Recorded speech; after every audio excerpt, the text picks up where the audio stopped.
Welcome to this colorful, storyteller-style study of the prophetic timeline presented by the Ministry Revealed channel, and a link is below in the description box. I'm really excited you're joining me today because we are going to walk through a seriously dense, fascinating full summary of a prophetic timeline that proposes a completely different way to look at the end of days.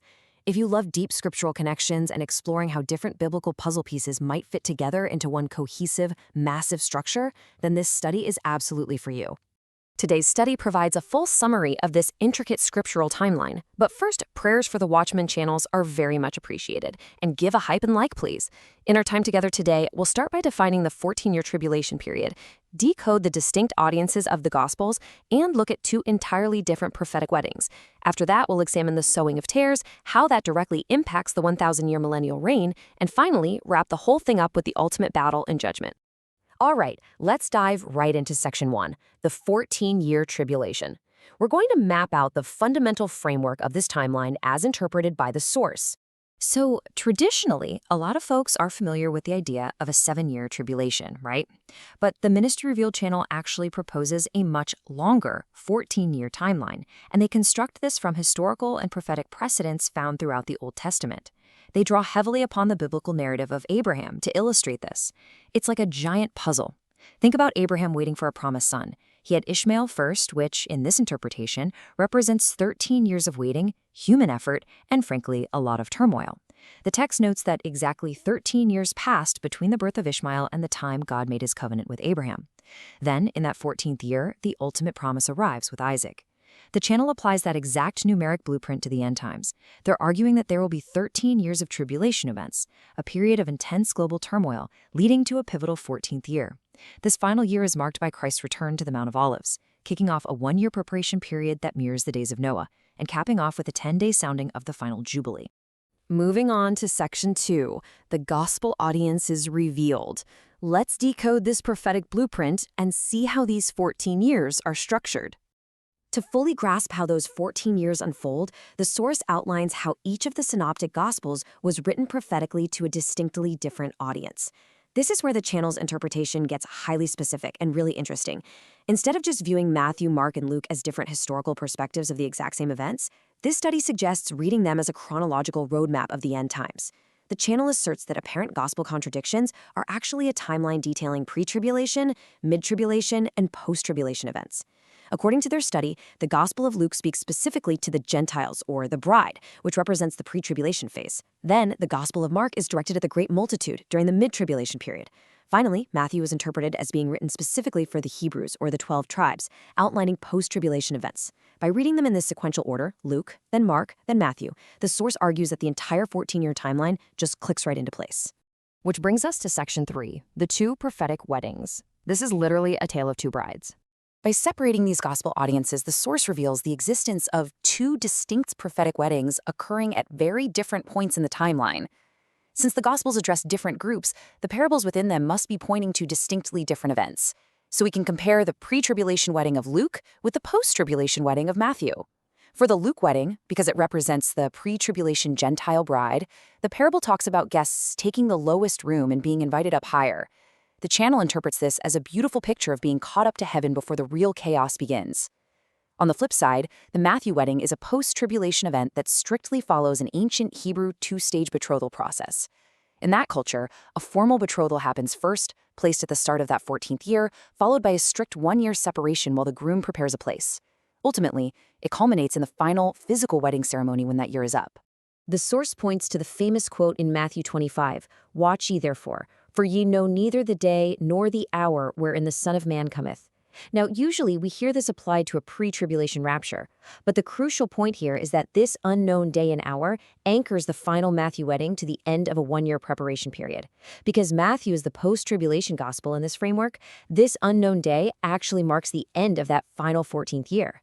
The logic is that the Hebrew bride is already betrothed, she spent the whole year trimming her lamps and getting ready, and she's just waiting in total suspense for the exact moment the father sounds the shofar, signaling the groom to finally return. Let's move into Section 4, sowing tares in the earth. This is all about the enemy's final, desperate window.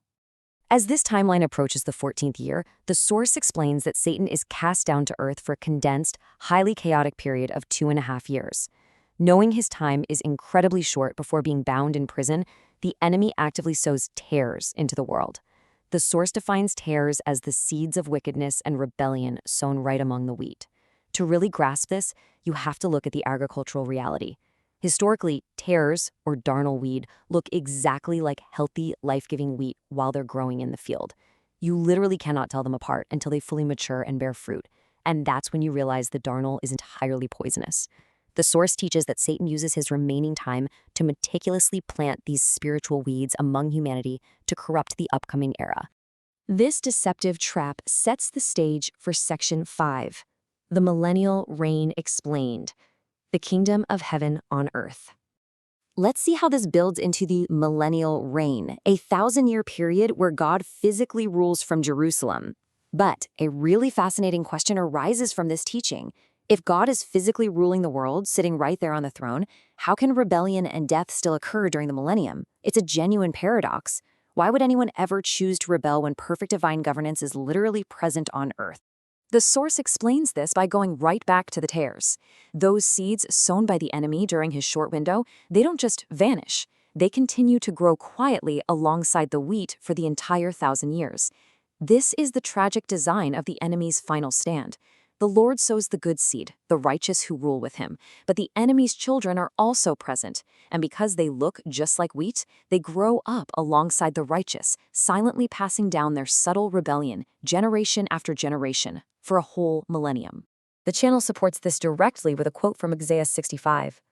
"There shall be no more thence an infant of days, nor an old man that hath not filled his days, but the sinner being 100 years old shall be accursed." The source argues this directly proves that while lifespans are drastically extended, human free will, sin, and judgment remain entirely active during the millennium. Think about it. In a world where people live for centuries, a 100-year-old is basically an infant. So someone dying at 100 is a massive anomaly, a direct result of being accursed for sin. Even with the Lord physically present, humanity retains free will. Sin, and ultimately death, are still present realities, precisely because those tares are still growing right next to the wheat. Now, what's really interesting is how this leads into Section 6, the final battle and judgment, the true end of the world. All of those sown seeds culminate at the true end of the world after the 1,000 years expire. The channel draws a firm distinction here between the end of the tribulation and the end of the world.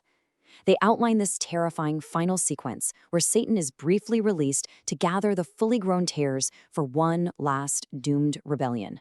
Step 1, Satan is loosed from prison. Step 2, he immediately goes out to deceive the nations, the matured tares. Step 3, the enemy compasses the camp of the saints. And step 4, fire from heaven instantly devours them. Because of those persistent tares, the enemy is actually able to deceive nations like the sand of the sea. It's crazy to think about. His plan finally bears fruit, and he gathers an army so massive from the 4 quarters of the earth that the scale is just staggering. They march on the beloved city of Jerusalem to overthrow it.